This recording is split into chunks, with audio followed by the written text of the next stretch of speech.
fighting a bad project and have been for years and years and years without the assistance of our elected officials until Madge Strong came along, bless her heart and courage. We would love to spend our time working on positive solutions, but we have got this monster of a destructive, unnecessary highway project that unfortunately has begun, which makes it especially difficult to stop. But nevertheless, it's a project that will go on for 6 years. The filling of wetlands, the tearing down of mountains has not begun to happen yet. The spewing of 380,000 tons of CO2 into the atmosphere has only just begun.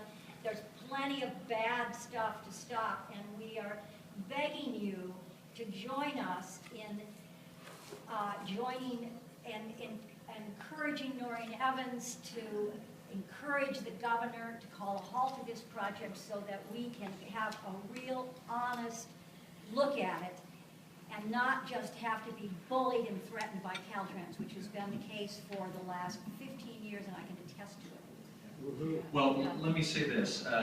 First of all, you're absolutely right about Madge Strong. She's an incredible advocate. She came to Washington, was it about a week and a half ago?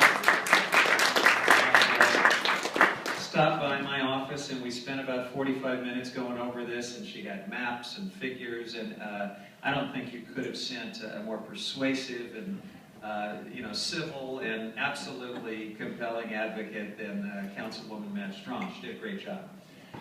And what I told Madge was this, I'll tell to all of you. I sort of step into this job with this project well underway. There's been an awful lot that predates me on this, and I have to respect process.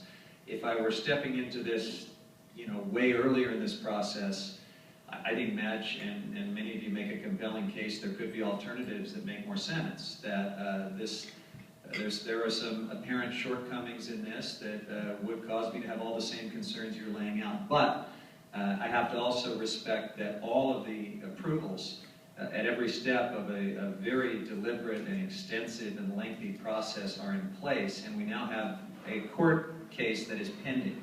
So if it is something that as a member of Congress, I have to have respect for the process at some point. I told Madge, and I'll tell you again, there are two things that could cause me to engage differently on this project.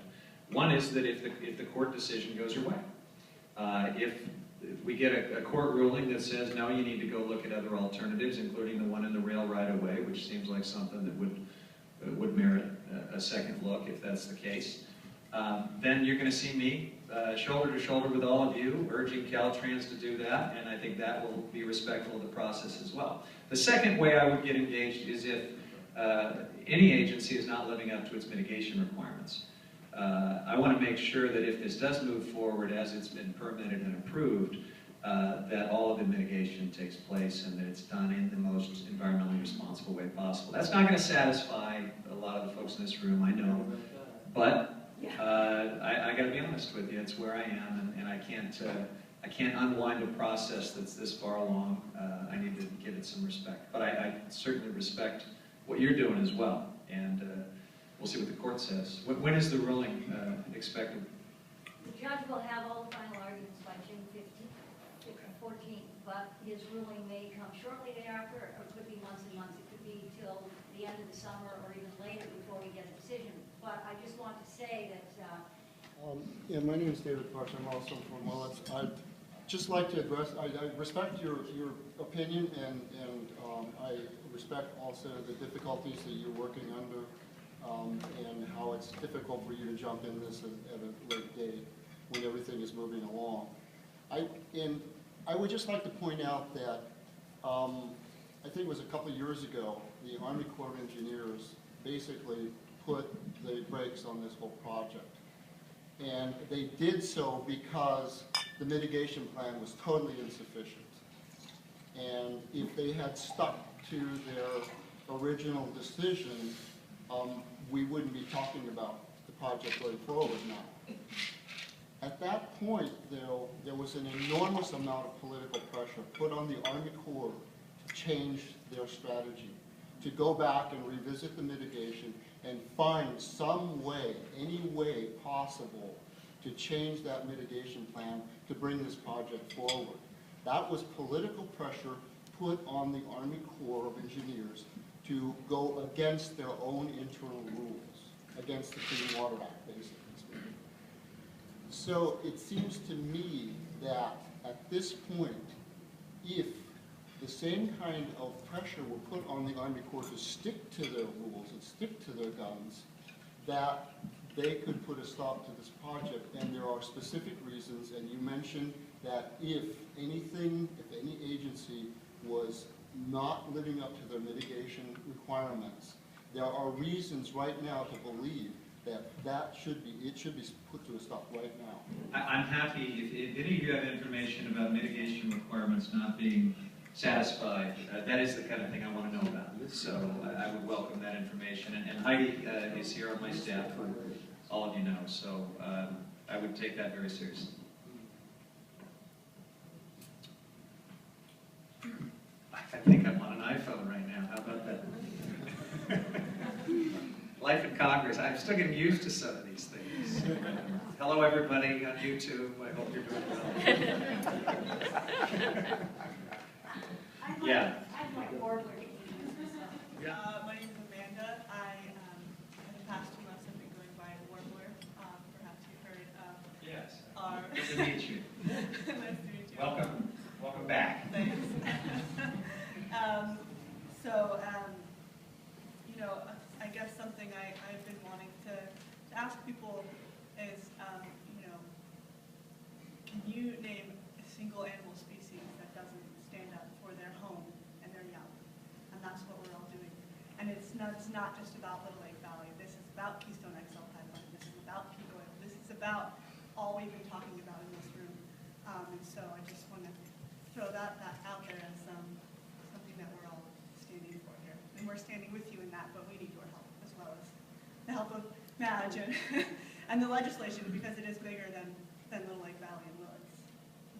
Well, I respect your passion greatly, and let's work on everything that we can together. I apologize that I can't give you the answer you're looking for here today. I've attempted to explain it as honestly as I can, but sometimes when you're in a position like mine and something is this far along in the process, it's just not quite that simple.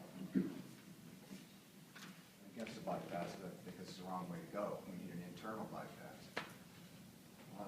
When it got this far, I was pretty upset, and we hooked up with a bunch of people, and Warbler was kind of the focus that got us together.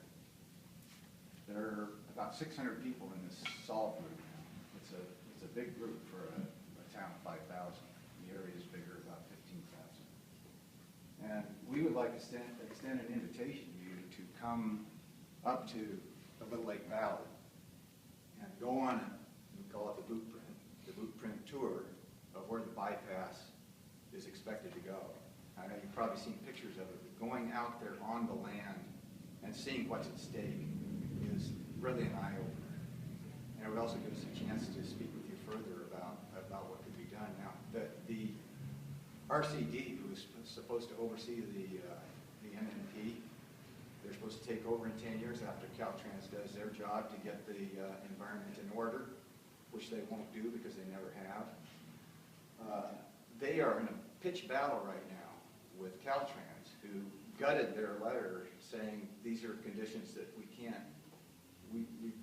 we absolutely can't agree with the Water Board and Fish and Wildlife. They are in a pitched battle right now with Caltrans taking their letter and reducing it to their first paragraph. They have not taken on the oversight of mitigation, and they are the agency that's supposed to do that.